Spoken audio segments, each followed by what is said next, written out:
What if I told you that the most profound changes in 1917 didn't announce themselves with headlines or parades? Instead, they slipped quietly into daily life. The way neighbors began to swap garden vegetables, how women found themselves stepping into new roles, and the subtle shift as newspapers, once filled with local gossip, began to carry news of distant battles to the breakfast table. These weren't the sweeping gestures you find in history books, but small, persistent ripples that touched every home. Tonight, let's settle in and listen closely to the gentle unfolding of history, one that began not with a roar, but with a change in the everyday sounds around us. Picture yourself in the midst of a quiet morning in 1917. You're seated at the table, the familiar pattern of daily life unfolding around you. A teaspoon taps gently against the porcelain rim of your cup. A chair gives a soft groan as someone shifts, and footsteps cross the wooden floor with a rhythm you know by heart.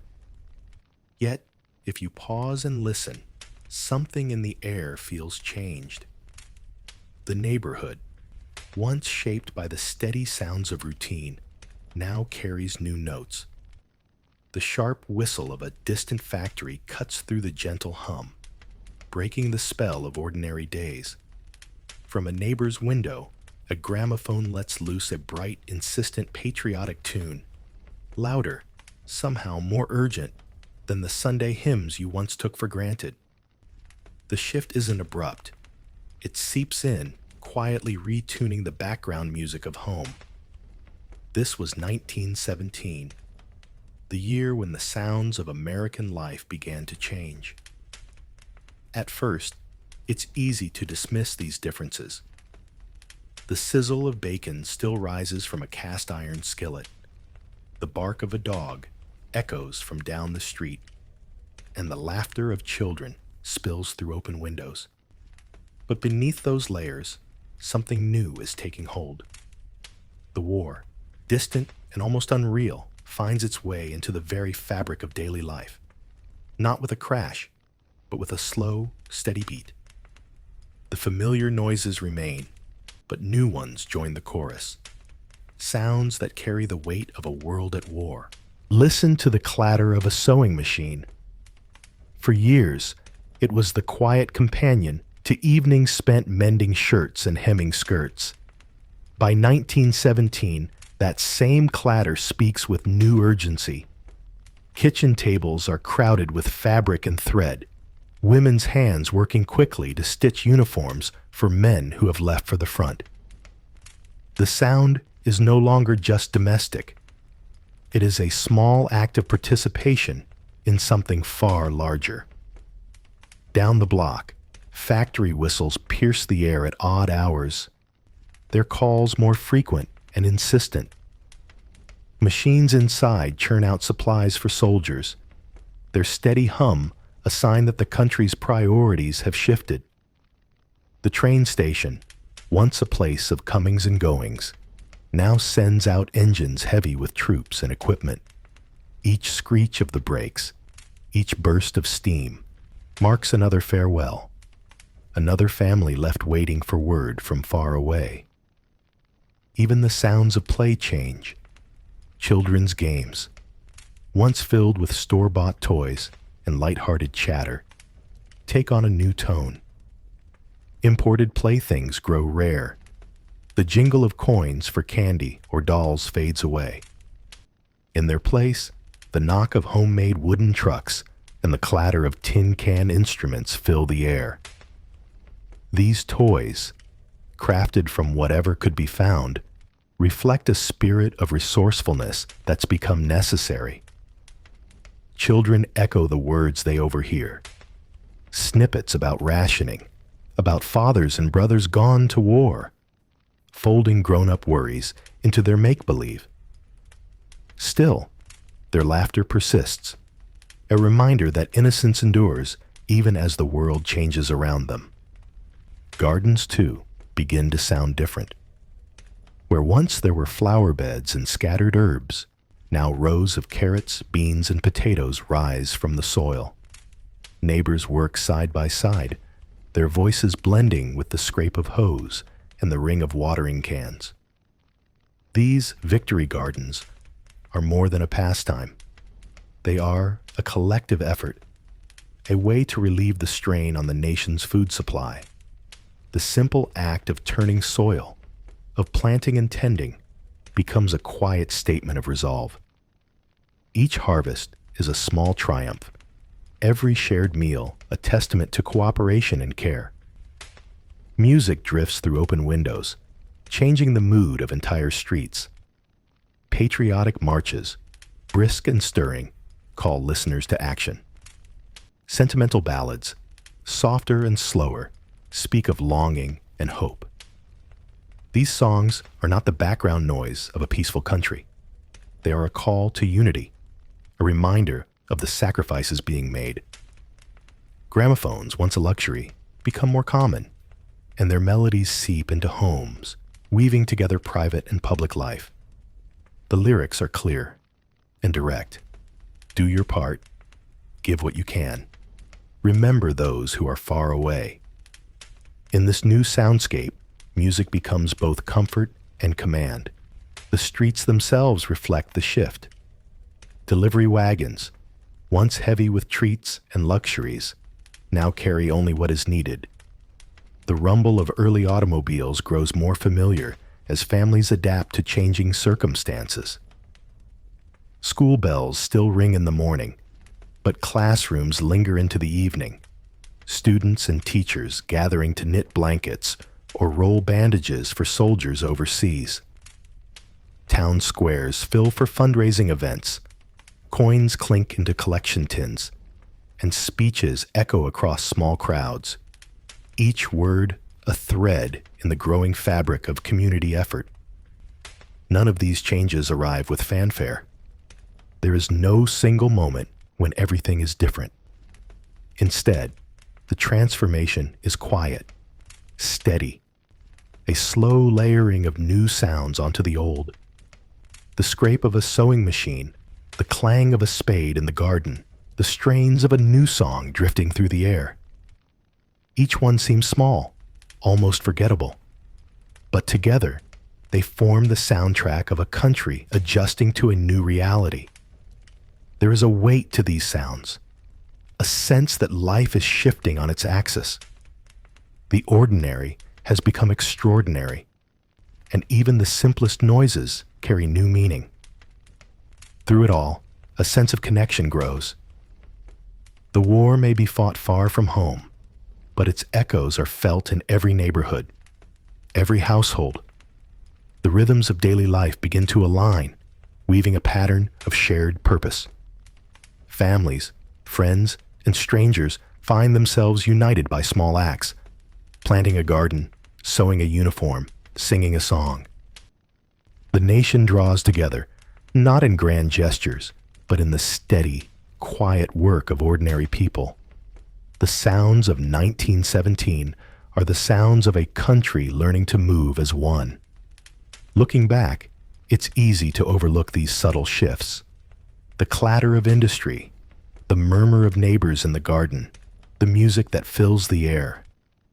None of it seems remarkable on its own. But in their accumulation, they reveal the true story of a year in transition. The sounds of 1917 are not just background noise. They are evidence of adaptation, of a society finding its footing in uncertain times. And as these new rhythms take hold, the changes seep deeper, reaching even into the most private spaces. The kitchen, once a symbol of comfort and plenty, begins to feel the war's touch. The familiar rituals of preparing breakfast, pouring coffee, reaching for the sugar bowl. Suddenly, even these small acts begin to change. Sugar bowls sat quietly on kitchen counters, their presence unchanged but their meaning transformed. In 1917, the simple act of reaching for sugar became a small reckoning. The bowl, once filled without a second thought, now offered up only a few careful spoonfuls. What had been a symbol of comfort and abundance was now a daily reminder of how far the war had reached into American homes. For years, the kitchen had been a place of plenty, a room where shelves overflowed, recipes were handed down, and meals arrived with the certainty of habit. There were pies cooling on sills, cookies vanishing from jars, and the sweet scent of syrup bubbling on the stove. These were the sounds and smells of stability, of a world that felt safe and predictable. But as the war stretched on, the sugar bowl became the first to reflect a new reality. Sugar, so ordinary it had almost faded into the background, was suddenly precious. The government asked families to cut back, to save what they could for soldiers and allies overseas. A spoonful in the morning coffee became a decision. Cakes and preserves were measured not just for taste, but for necessity. The luxury of sweetness was no longer a given. Recipes began to change, quietly, in kitchens across the country. Cookbooks and newspaper clippings offered substitutions: honey, molasses, or fruit syrups in place of sugar. A mother would pause at her mixing bowl, holding a jar of dark molasses, and weigh how much she could spare. Biscuits came out of the oven a little less golden, pies a bit more tart. Yet the effort to keep something sweet on the table became an act of care and creativity. Molasses gingerbread replaced the old sugar cookies, and fruit compotes took the place of familiar jams. Families adjusted, sometimes reluctantly, but always with the sense that these small changes mattered. The absence of sugar was felt most by children. Candy, once a small treat at the end of the week, became rare. The glass jars at the corner store grew emptier, the bright candies inside more precious. Children pressed their noses to the window, staring at what was left, dreaming of the sweets they remembered. At home, the lesson was gentle but clear. One morning, as a mother stirred her coffee, a child asked, "Why can't we have sugar today?" She answered softly, "Because every bit we save helps someone far away. We're doing our part." The explanation was simple, but it carried the weight of the moment. Sacrifice was not always dramatic. It could be as small as going without a spoonful in your tea. These daily lessons built a sense of purpose.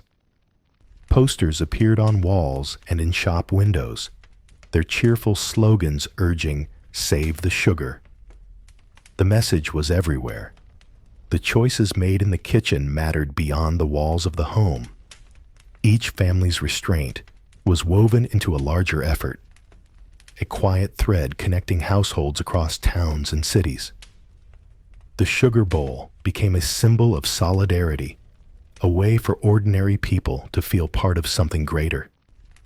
The challenge was not just practical, but emotional. The kitchen, once a place of comfort, now demanded calculation and compromise. Sweetening coffee or baking a birthday cake became small acts of negotiation. Was it right to use the last of the sugar for a special occasion? Should the best apples be saved for a neighbor's soldier son, or kept for winter pies? Each choice carried a quiet weight, especially for those who managed the household. The rituals of food preparation, once automatic, now required intention and sometimes a touch of regret. Sugar was only the beginning. Other staples, flour, butter, meat, also grew scarce. The landscape of the kitchen narrowed, and families learned to stretch what they had. Still, sugar's absence was the most keenly felt. Its sweetness had always marked moments of celebration, comfort, and care. Now, each teaspoon was measured with a sense of responsibility. The act of sweetening a dish became a small gesture of hope, a way to send comfort out into a world that felt uncertain. Innovation grew from necessity. Kitchens became spaces of experimentation. Coffee was sweetened with condensed milk. Bread was made with less sugar and more molasses. New flavors emerged. Some quickly adopted. Others met with wrinkled noses and quiet disappointment. Yet there was pride in these efforts. A mother might say, "This is our way of helping," as she served molasses pancakes instead of the usual fare. Neighbors shared what they learned, passing along recipes and tips, building a sense of community in the process. The sugar bowl, sitting nearly empty on the counter, became a quiet focal point. Each time someone reached for it, they felt the connection to the world beyond their kitchen. The war was far away, but its presence was real and immediate in the small choices of daily life. The sugar bowl was no longer just a vessel for sweetness, but a symbol of collective effort and quiet resolve. These changes did more than alter recipes. They shaped the rhythms of home. The kitchen, once a refuge from the outside world, became a place where the realities of war were felt most intimately. Families gathered for meals, their conversations turning to the news of the day, the latest shortages, and the hope that their sacrifices would make a difference. The act of sharing food, however altered, became a way to reaffirm connection and purpose. Yet even as families adapted, the kitchen remained a place of warmth. Meals were still shared, stories still told. Around the table, the mood shifted, but the bonds endured. The scarcity of sugar and of other comforts did not erase the sense of home. Instead, it added a new layer of meaning, a shared understanding that these small sacrifices were part of something larger. As the days passed, the weight of distant events pressed closer. The sugar bowl, once a simple object, now held memories of comfort and reminders of change. Its emptiness was a quiet echo of the world outside, a world in flux, where nothing was certain and every choice mattered. And while the kitchen absorbed these changes, the dinner table itself became a space where new worries gathered. The familiar rituals of eating together persisted, but the conversations began to shift. The weight of the outside world, once kept at bay, now settled quietly among the plates and cups, shaping the questions and silences that filled the evening air. The quiet worries at the dinner table. Picture the dinner table, not grand or extravagant, but sturdy, its surface marked by years of meals and memories. The plates are set, steam rising from bowls of potatoes and gravy, and the family gathers as they always have. Yet tonight, something is different. The table, once a place of comfort and connection, now holds a quiet tension. Words are chosen more carefully. Voices drop lower. In homes across America in 1917, the dinner table, a site of laughter and easy conversation, has begun to reflect the anxieties of a world tilting into uncertainty. Conversations that once meandered through local gossip and the day's small triumphs now circle heavier topics. At first, the change is barely noticeable.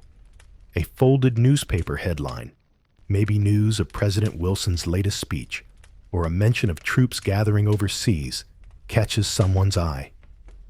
Between bites of stew, a question surfaces. Do you think they'll ask more men from our town next?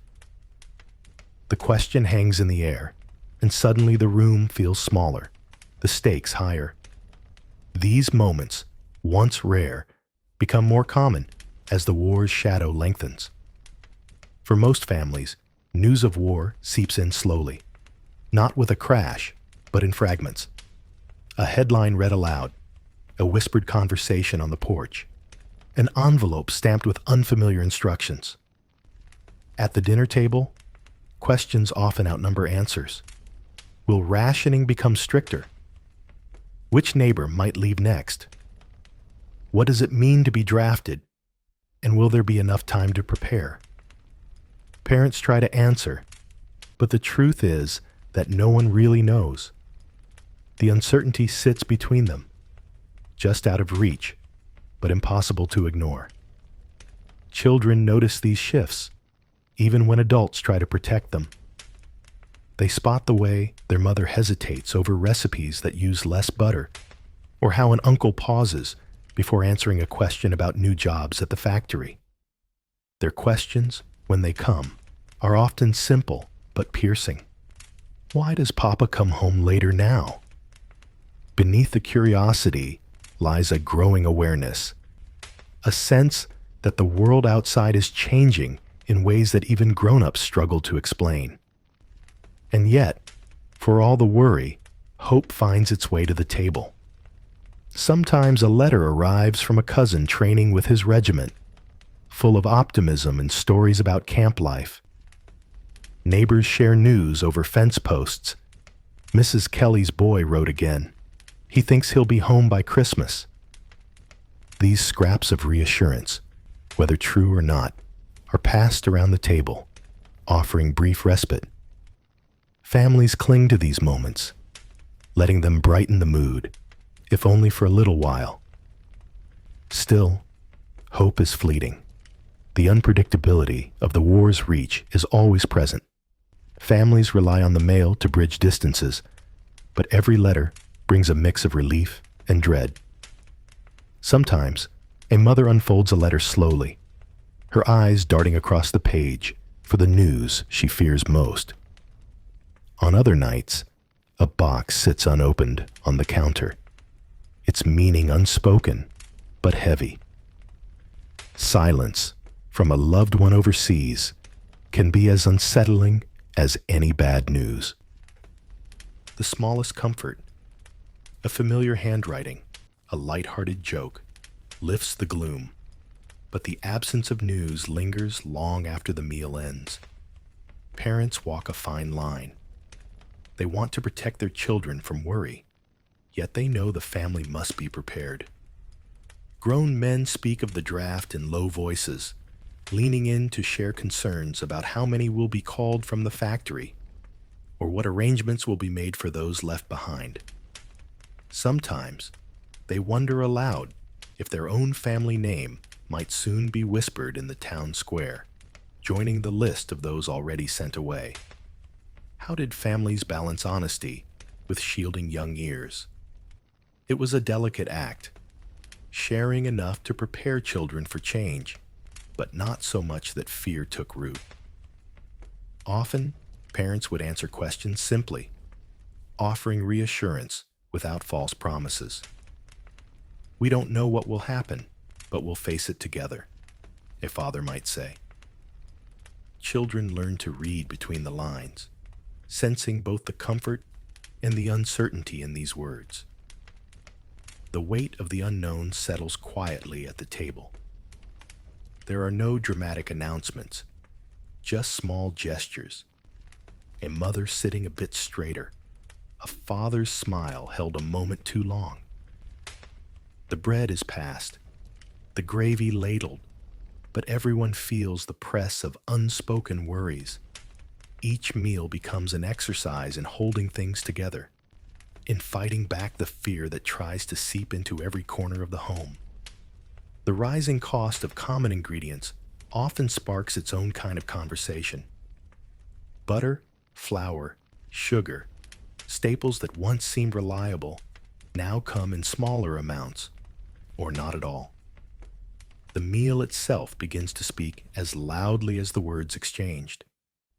Maybe there's less meat in the stew, or the bread is a little tougher, made with whatever could be found. A father might offer an encouraging nod. It's still as good as ever.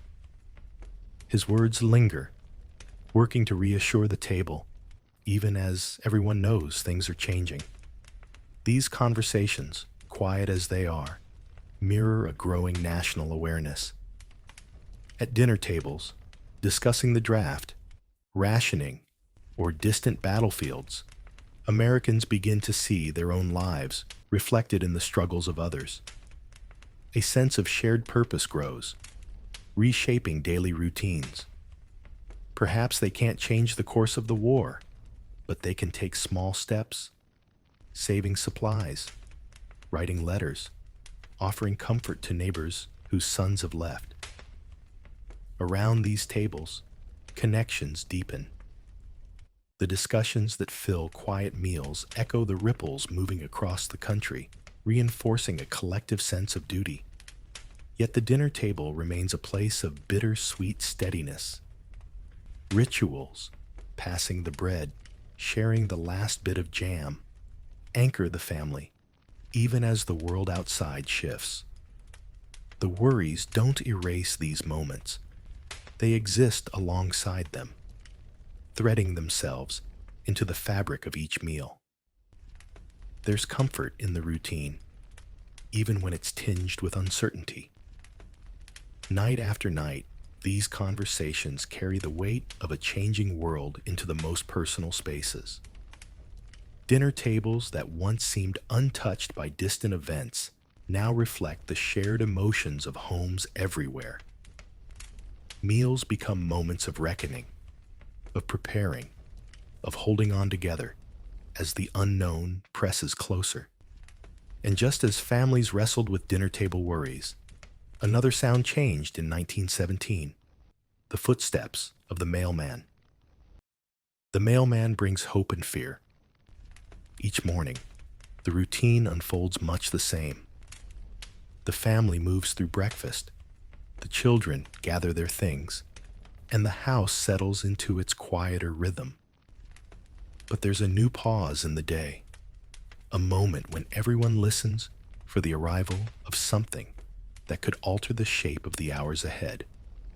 Now, the simple act of checking the mail has become charged with anticipation and dread, a ritual that threads through every household in 1917. Mail is no longer just a matter of bills and advertisements. It is the slender bridge between worlds, between the safe, familiar rooms of home and the vast, uncertain distances where loved ones have gone. Each envelope, each postcard, is a vessel for hope or worry. The smallest details take on new importance. The handwriting on the front, the weight of the paper, the faint scent of tobacco or campfire smoke that lingers from hands far away. Families find themselves reading and rereading, searching each word for reassurance, for a sign that life continues on the other side. For soldiers, writing home is a tether to normalcy. Their letters rarely dwell on hardship, but sometimes you can sense what's left unsaid. A young man might write, "The nights here are cold, but we make do." His words careful, his tone brightened for the sake of those waiting for news. He might mention the rain, the taste of the bread, or the way the stars look different from where he stands. These small, mundane details become precious, proof that he is still himself, still thinking of home. The paper softens at the folds. The ink blurs from being handled so often, as mothers, wives, and sweethearts tuck each letter away, reading them again on quiet evenings. But not every letter brings comfort. Some arrive bearing the heavy stamp of officialdom, their language stiff and impersonal. Draft notices appear, summoning sons and brothers to service. The moment a young man's name appears on such a letter, the household shifts.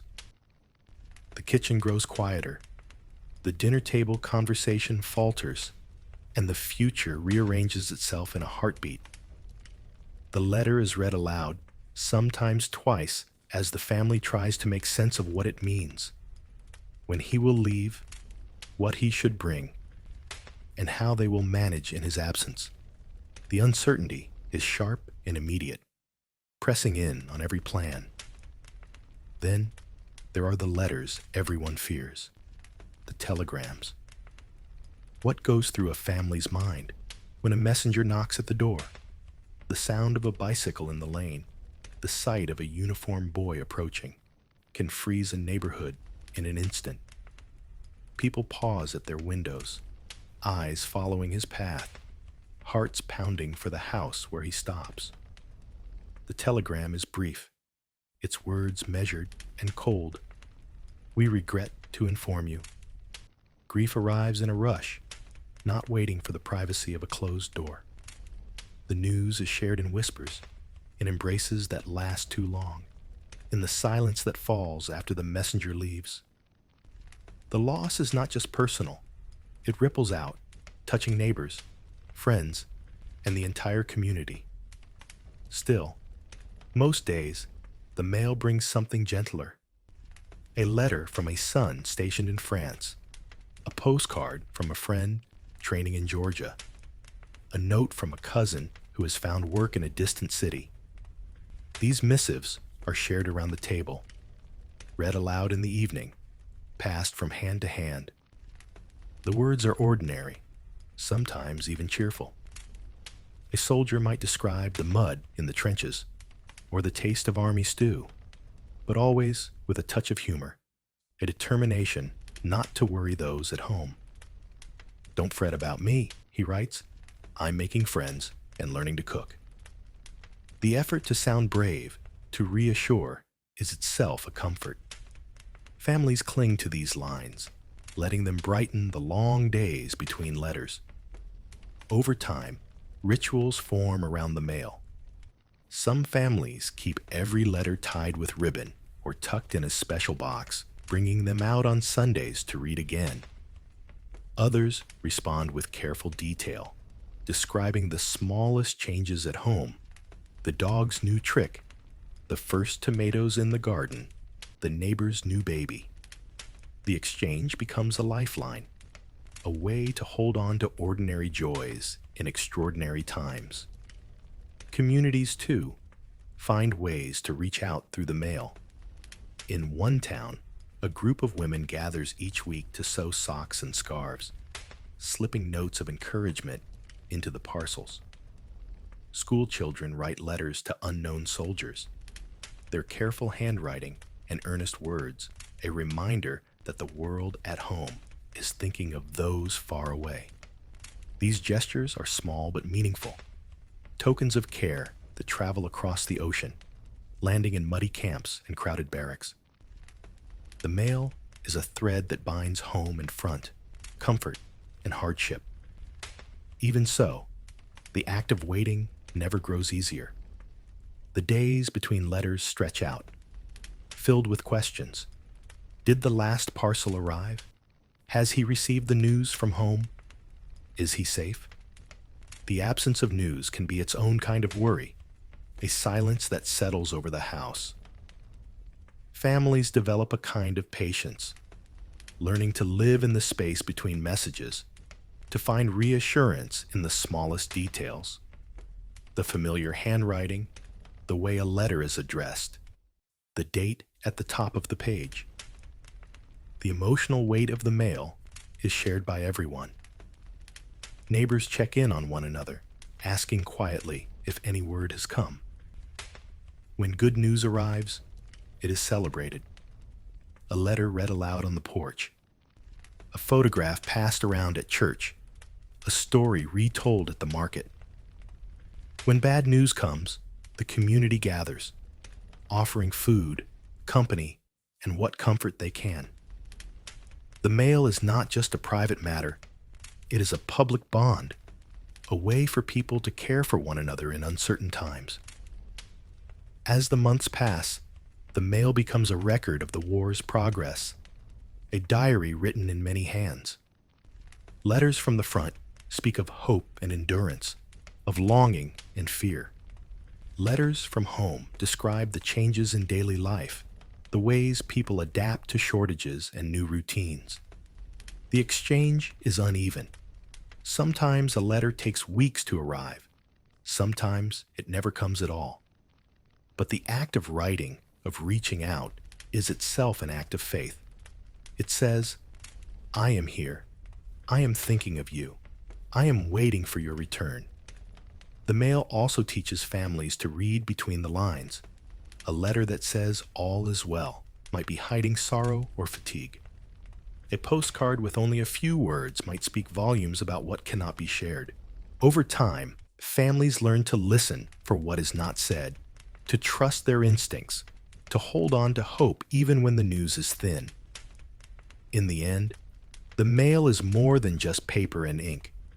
It is a lifeline, a source of connection and comfort, a way to make sense of a world turned upside down. Each letter, each telegram, each parcel is a reminder that love and duty persist, even across great distances. The mail carries not just information, but the full weight of longing and resilience, of hope and fear. As families gather in the evening, the letters are brought out once more, read by lamplight, the words lingering in the air. The stories they tell of hardship endured, of small victories, of ordinary days in extraordinary times, become part of the household, woven into the fabric of daily life. The mail changes the rhythm of the home, setting the pace for waiting, for hoping, for carrying on. In this way, the mail becomes a silent witness to the war, a record of what is lost and what is held close. It marks the passage of time, the shifting seasons, the slow adjustments that reshape every corner of life. The letters, the telegrams, the parcels, they're all part of the story, each one a testament to the endurance of connection. And as the mail brings news from afar, another kind of change is taking place, quietly but unmistakably. The world inside the home is shifting, but so too is the world outside. The stores where families once shopped, the shelves that once seemed endless, begin to tell their own story, one of absence and adaptation, of a country learning to make do with less. The shelves themselves told the story. At first, the changes were subtle. A few empty spaces, a missing row of tins, a familiar brand quietly absent. The general store, once so reliable, began to feel less certain. You might notice there were fewer bags of coffee stacked behind the counter, or that the rubber boots in the window seemed to grow dusty, never replaced. The metals that once lined the hardware section, tools, pails, the little bits and pieces that kept homes running, became harder to find. Their spaces filled with hopeful signs, promising more soon. It was a slow, almost invisible shift, until one day it was impossible to ignore. But how did a nation built on abundance adapt to its first real test of scarcity? Scarcity did more than just change routines. It changed relationships. In towns and cities, the missing goods forced neighbors into new patterns of cooperation. The old ways of shopping, grabbing what you needed, moving on, gave way to something quieter, more communal. Bartering, once the domain of rural crossroads, crept back into the lives of city dwellers. A neighbor with a little extra flour might trade for a few eggs or offer a loaf of bread in exchange for a spool of thread. These exchanges weren't just practical. They were moments of connection, small reminders that no one was navigating this new world alone. Coffee was among the first to vanish. For years, it had been the scent that marked the beginning of each day, the comfort that gathered families around the table. When the shipments slowed and the familiar tins disappeared, people searched for substitutes.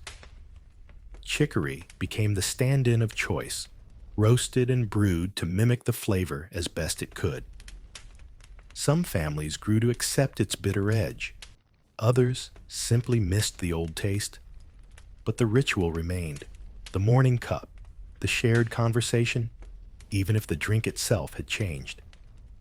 Rubber, too, slipped quietly from daily life. The war's appetite for tires and boots was insatiable. and soon families found themselves patching what they owned, making do with less.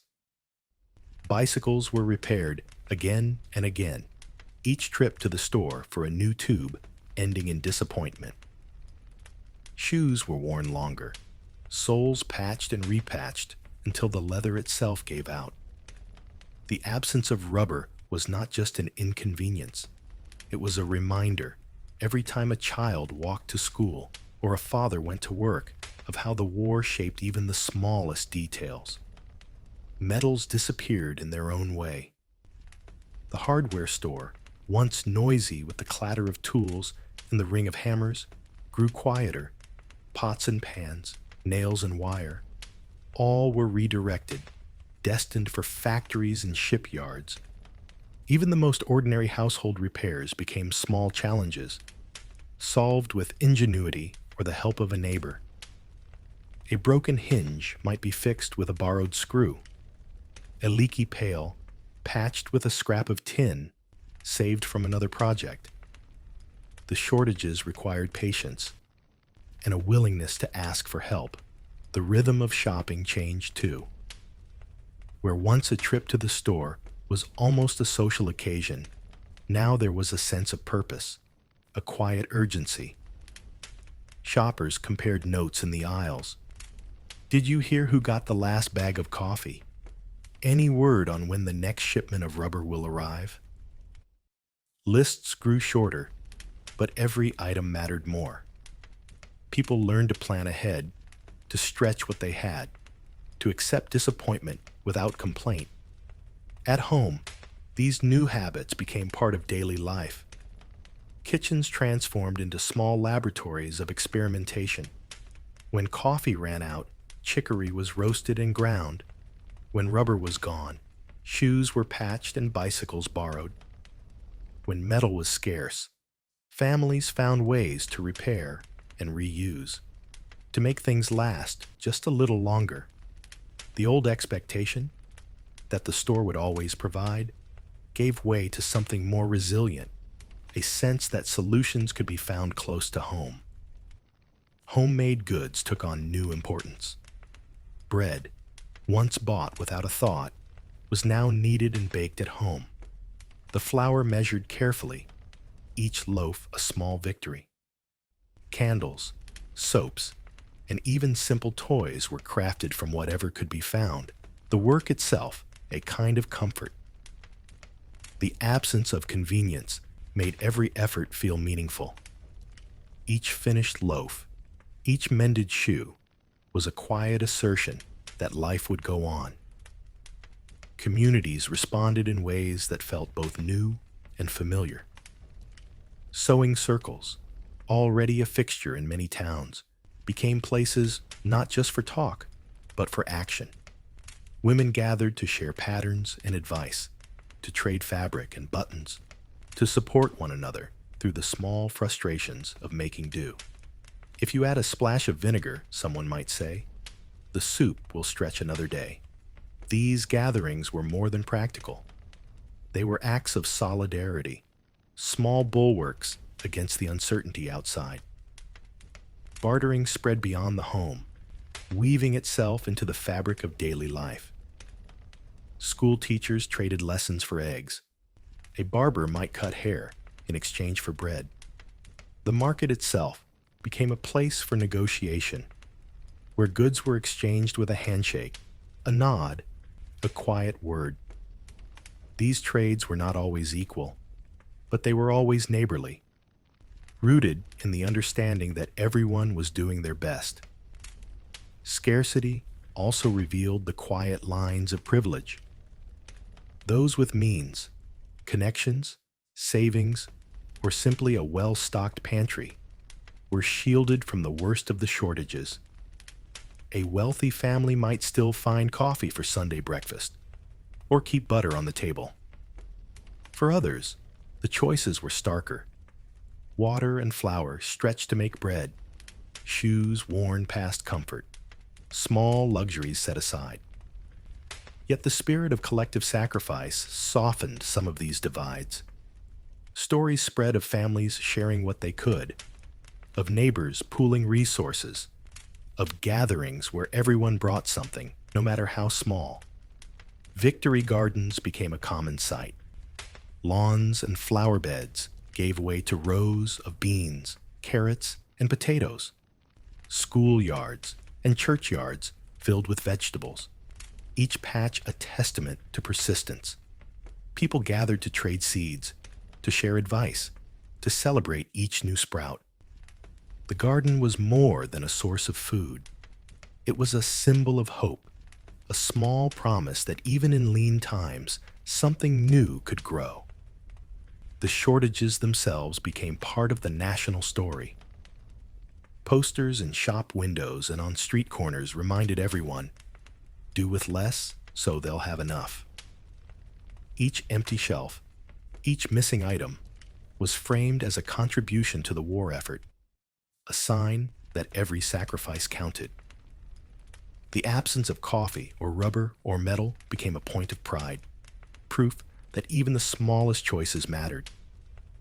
Over time, the missing goods faded into the background, their absence woven into the rhythm of daily life. People adjusted, sometimes with frustration, sometimes with resolve. The question was no longer, will we have enough? But how can we make this work? The answers were found in kitchens and gardens, in sewing circles and markets, in the quiet exchanges between neighbors. The shelves, once so full, now reflected a country in transition. They told a story not just of loss, but of adaptation. Every gap was a reminder of change, but also of the resourcefulness that sprang up in its place. The community became the safety net, the source of solutions, the heart of this new America. And as these changes took root, the focus shifted outward. The streets, the parks, the small gathering places of each neighborhood began to take on new meaning. The sense of isolation faded, replaced by a growing awareness that the challenges faced at home were shared by all. The neighborhood itself was becoming something different, a place where individual struggles blended into collective action, where the bonds of daily life grew stronger, even as the world changed. In this way, the disappearing shelves did more than signal what was lost. They marked the beginning of something new, a quiet transformation, unfolding in kitchens and gardens, in markets and on porches, one small act at a time. And as these small acts multiplied, the neighborhood began to shift, drawing people together. What happens when a neighborhood stops being just the place you return to at dusk and becomes something more? A living, breathing network stitched together by shared effort and quiet determination.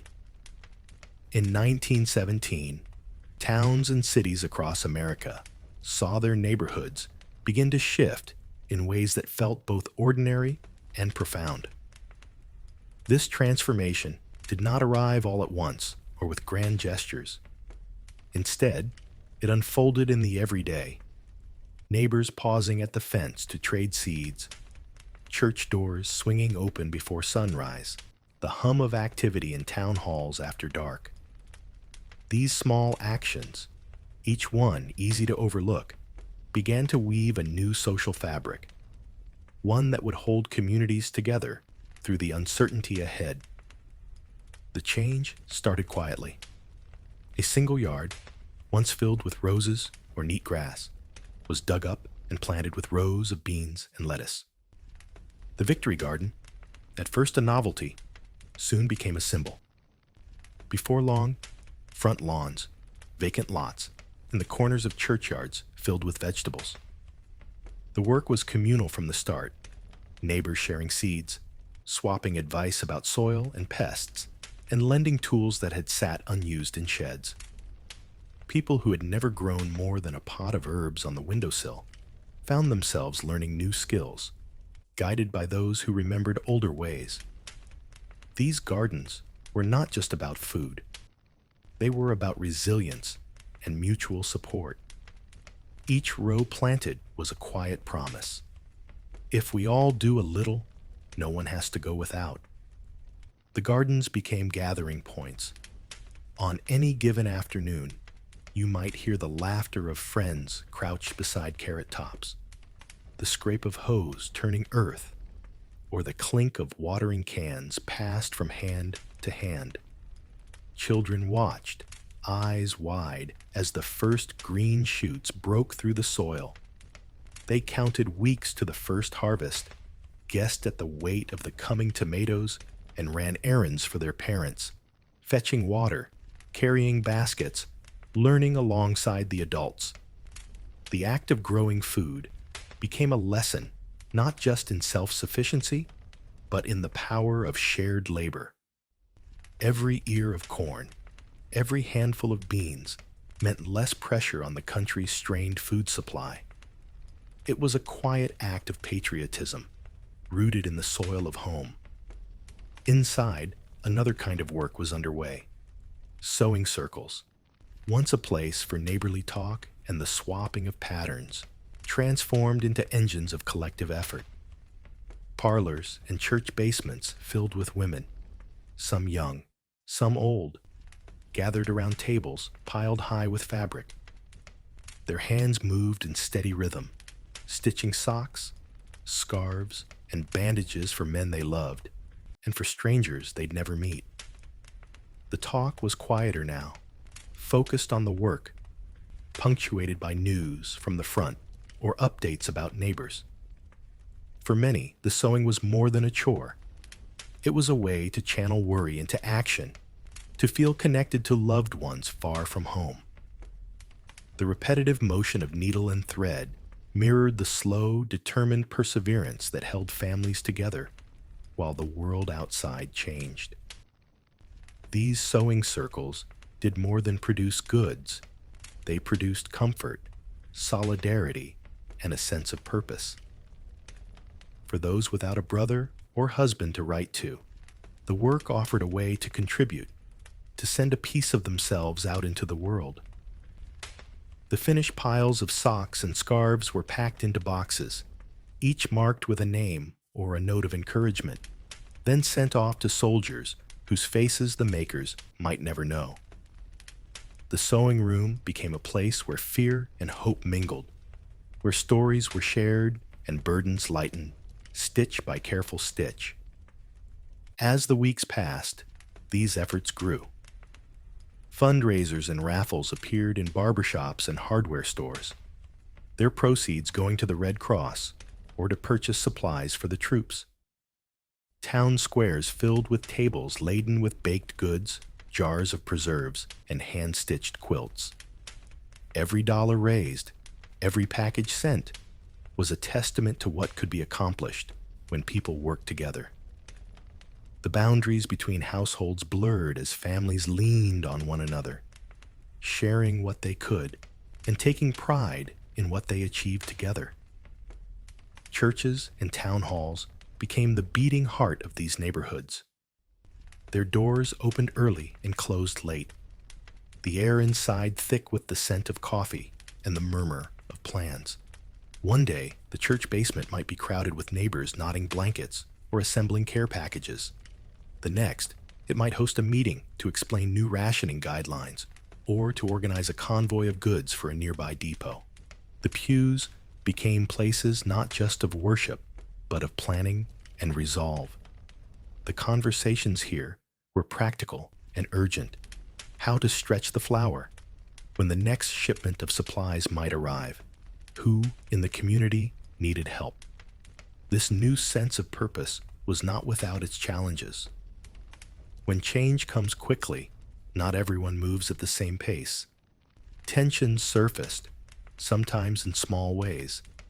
A neighbor who kept her flower beds instead of planting vegetables, for example, might find herself the subject of whispered disapproval. The expectation to contribute was heavy, and when someone failed to meet it, the strain could be felt. Yet, beneath the surface, these moments of friction were part of the process. The community was learning, adapting, and finding its balance. each disagreement a sign of how much was at stake. Through these shared efforts, the social fabric of the neighborhood was rewoven. Generations mixed in new ways, as older residents taught gardening or sewing skills that had faded from fashion, and younger families took up the challenge with fresh energy. Teenagers delivered baskets of produce to elderly neighbors or ran errands for families stretched thin. Men who could not serve in the military found purpose organizing drives, repairing tools, or helping to keep the local infrastructure running. People who had once exchanged only polite greetings found themselves working shoulder to shoulder, their differences set aside by the demands of the moment. The ordinary rhythms of neighborhood life continued, but with a new undercurrent. Morning still began with the rattle of milk bottles and the sound of children at play. But the games reflected the world outside. Pretend soldiers marching in formation, imaginary airplanes buzzing over backyard trenches. The streets, once quiet after dark, now glowed with lamplight as neighbors gathered for meetings, their voices carrying softly through open windows. The landscape itself changed. Yards grew tidier, signs promoting war bonds appeared in shop windows, and the scent of fresh paint lingered on fences and porches. Yet for all the activity, much of this transformation passed quietly. A visitor might walk the streets and see houses much as they had always been, families going about their business, children hurrying to school. But beneath the surface, everything was different. The conversations at the fence, the shared labor in the garden, the steady hum of sewing machines, all signaled a new kind of community, one built on trust and mutual responsibility. These were not changes that called for parades or speeches, but they mattered just as much. The neighborhood had become more than a collection of homes. It was now a living network, bound together by countless acts of care and resolve. The ties formed in these months were strong. In the alleys and gardens, in kitchens and meeting halls, a new foundation was laid, not just in the goods produced or the hours worked, but in the relationships built. Each promise to help, each shared meal, each quietly mended fence was a thread in the larger tapestry of American life. These were the roots of a resilience that would last long after the war had ended. As these local bonds formed and deepened, the world outside pressed closer. Each morning, the newspaper arrived on doorsteps, its pages heavy with the news of battles, shortages, and shifting fortunes. The paper, once just a source of gossip or entertainment, now landed with a new intensity. Its headlines and stories became another thread in the fabric of daily life, shaping conversations and sharpening the sense of connection and responsibility that stretch from one home to the next. A newspaper on the doorstep in 1917 was more than a morning habit. It was a daily reckoning. The paper arrived rolled or folded, still smelling faintly of ink and newsprint, but what it carried now was heavier than ever before. Each edition was a snapshot of a world in motion, its headlines no longer distant or abstract. The war had pressed itself into every column, every editorial, every name listed in black and white. The news felt as if it was unfolding, not just across oceans, but in kitchens and parlors, in the very air of home. For many families, the ritual of reading the paper became a moment of shared suspense. The first reader, often a father, sometimes a mother with tired hands, would smooth the pages on the kitchen table, scanning the front page for what mattered most. The children might wait for the comics, but the adults looked for names, for places, for any sign that their own world had shifted overnight. One morning, a family might find a headline stretched across the top. American troops arrive in France. The words both thrilling and terrifying. The next day, the same space might carry a list of casualties, or a call for more volunteers, or a plea for another round of war bonds. The paper's weight was not in its pages, component placement, but in the way it made the heart beat faster, the way it made hands tremble before turning to the next story. The news was no longer a distant echo. It was personal. A mother might pause, eyes tracing the lists of names, hoping not to recognize one, bracing herself just in case.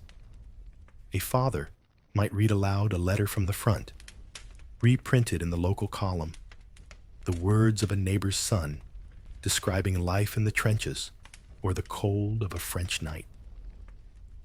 Our boys are holding the line, the article might say, and the words would hang in the air, at once reassuring and full of worry. The stories that filled the paper were no longer just about harvests or city council meetings. Now, they reported on war loans, on rationing, on factories retooling for munitions. There were updates about the Red Cross drive, about the latest shipment of supplies, about the school children knitting socks and rolling bandages. Even the advertisements had changed, soap and flour brands boasting of their support for the troops, urging customers to buy with patriotism in mind. The entire paper seemed to pulse with a new urgency, its language sharper, its images more direct. Editorials took on a different tone as well. Gone were the gentle musings about local weather and politics. Instead, the editor's voice called for sacrifice, for unity, for vigilance. "Do your bit for liberty," urged one column, the words printed in bold above a sketch of a soldier. "Waste nothing," another insisted, "for every crumb saved is a step closer to victory." The paper became a guidebook for daily life, its instructions woven into the decisions made in kitchens, shops, and schools. Not every article was somber. Sprinkled between the grim updates were stories meant to lift spirits. A report on a local parade for returning soldiers, a photograph of a school's victory garden in full bloom, an account of a town raising more money than expected for the latest bond drive. These moments of hope and pride were carefully placed, reminders that resilience was as important as resolve. Yet the paper also reflected the tensions beneath the surface. Public debate sometimes seeped into local pages. Editorials and opinion pieces gave voice to doubts and disagreements, questions about rationing fairness, about the burdens placed on working families, about whether the war's cost would ever be truly repaid. Some readers clipped these columns and tucked them away, perhaps to reread on quieter days, when the noise of the world faded just enough to allow for private reflection. Propaganda found its way into the daily reading too. Posters and slogans were printed between articles, their messages clear and insistent. "Food will win the war. Don't waste it," declared one page, paired with a drawing of a family at their dinner table, plates modest but faces determined. "Buy Liberty bonds. Support our boys," another urged, the image of an eagle soaring above the flag. These messages were impossible to ignore, their repetition a steady drumbeat in the background of daily life. The newspaper's influence extended far beyond the breakfast table. Neighbors met on porches and at market stalls, discussing the latest headlines and what they meant for the town. "Did you see the new call for volunteers?" someone would ask. "They say the next shipment of coffee won't come for weeks." The paper became a shared language, a set of references everyone understood. Disagreements, too, found their footing here. Debates about the war, about local leaders, about what sacrifices were truly necessary. The news was not just read, it was lived, argued, and acted upon. At home, the newspaper lingered long after it was put aside. Some families clipped articles, pinning them to kitchen walls or tucking them into family Bibles. Others used the paper for practical purposes, wrapping parcels, lining drawers, patching windows against the cold. Even in these humble uses, the news remained close at hand.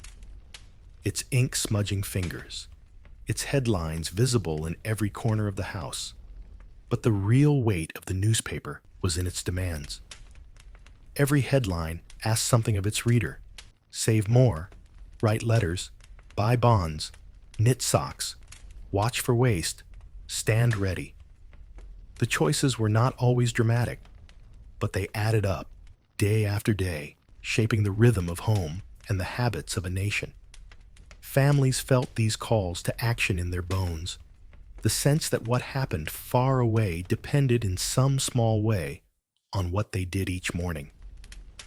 The paper's presence was a reminder that history was not just made by generals and politicians, but by ordinary people reading the news, making choices, and carrying on. It was a gauge of national mood, a record of sacrifice and hope, a mirror held up to a country learning to live with uncertainty. The stories it told, of loss and courage, of change and adaptation, became part of the household, part of the daily conversation, part of what it meant to be American in a year when nothing felt stable. As the months wore on, the newspaper's role deepened. It was no longer just a chronicle of events, but a participant in the shaping of lives. The paper gave voice to fears and hopes, to anger and pride, to the quiet determination that marked each passing day. It helped families make sense of what was happening, even when the answers were incomplete or the news was hard to bear.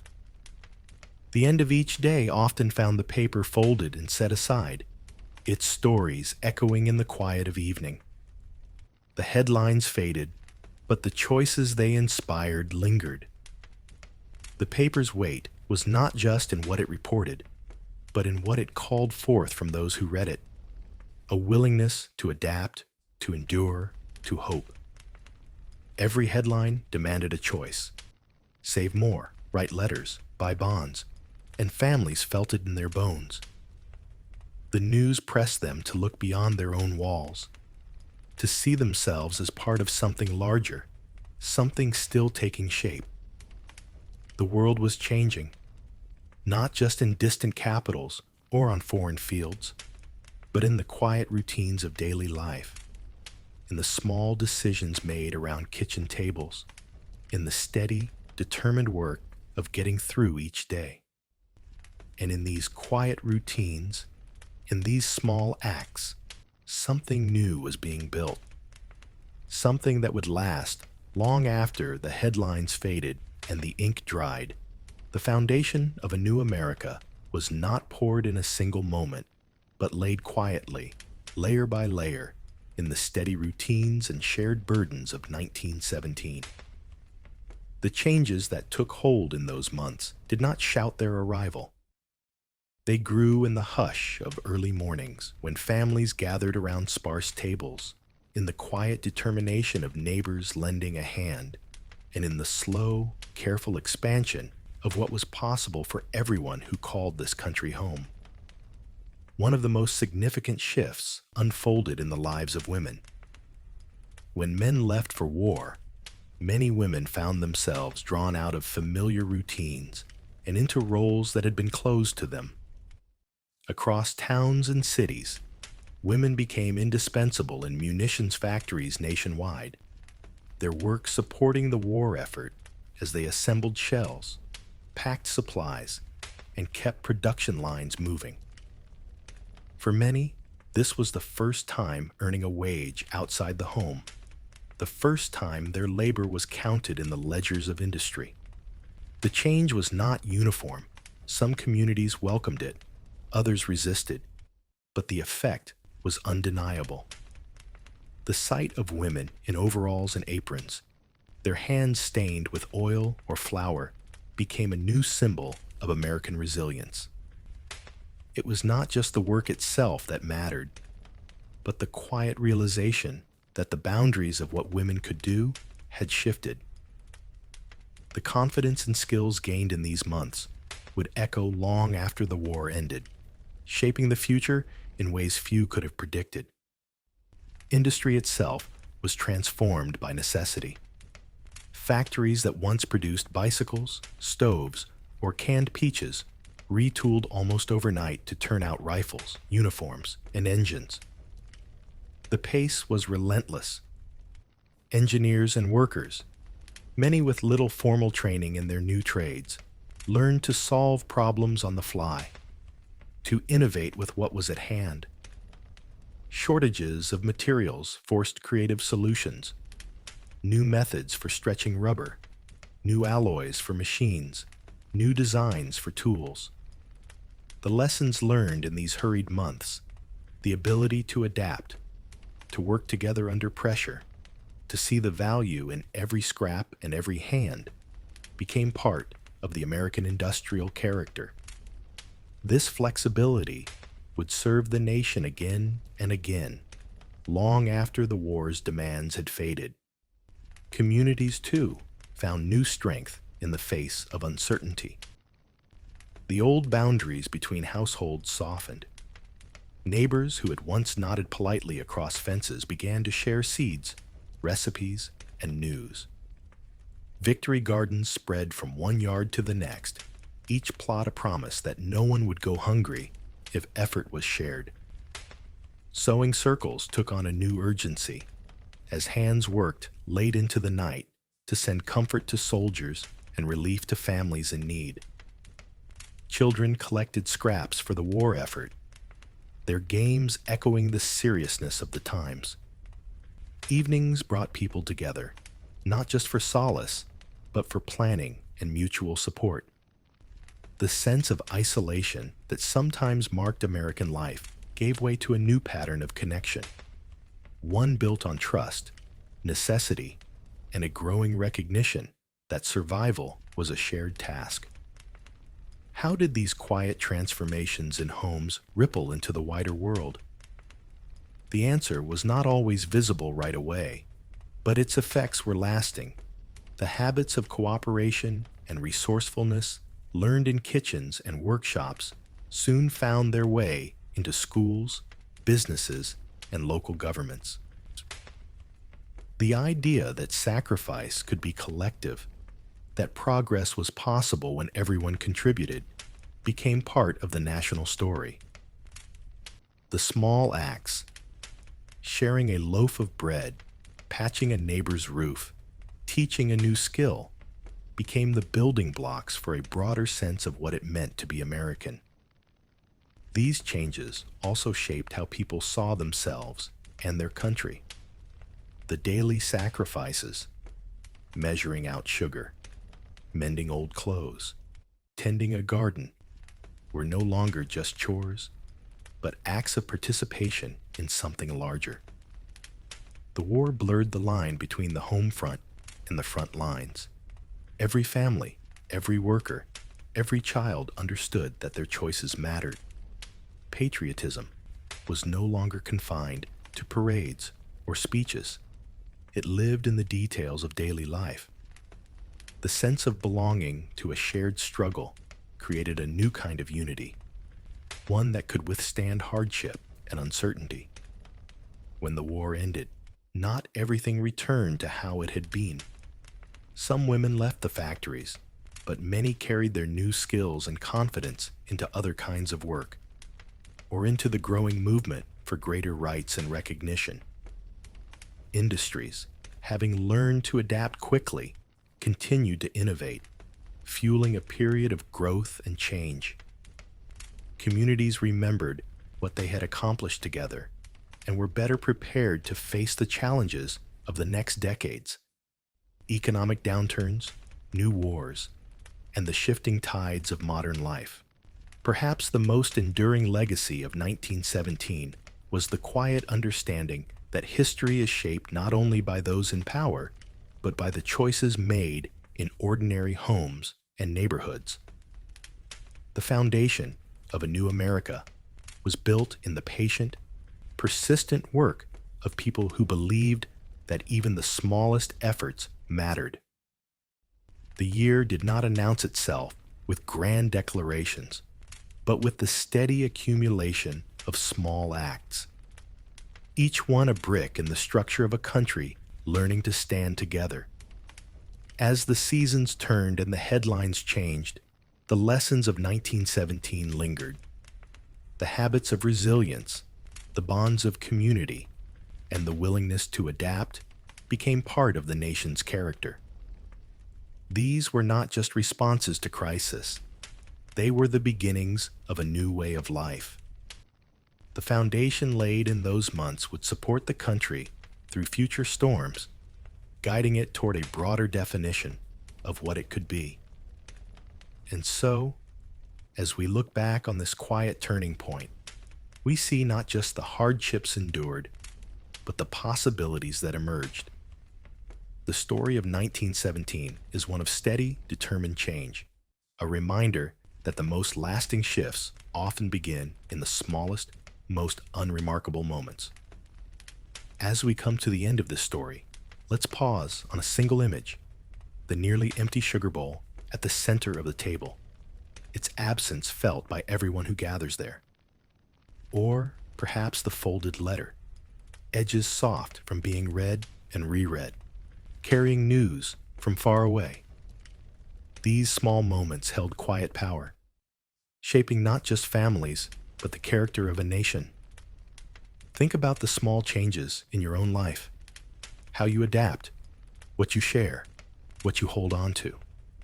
How might these choices, almost invisible at first, shape the story that comes next?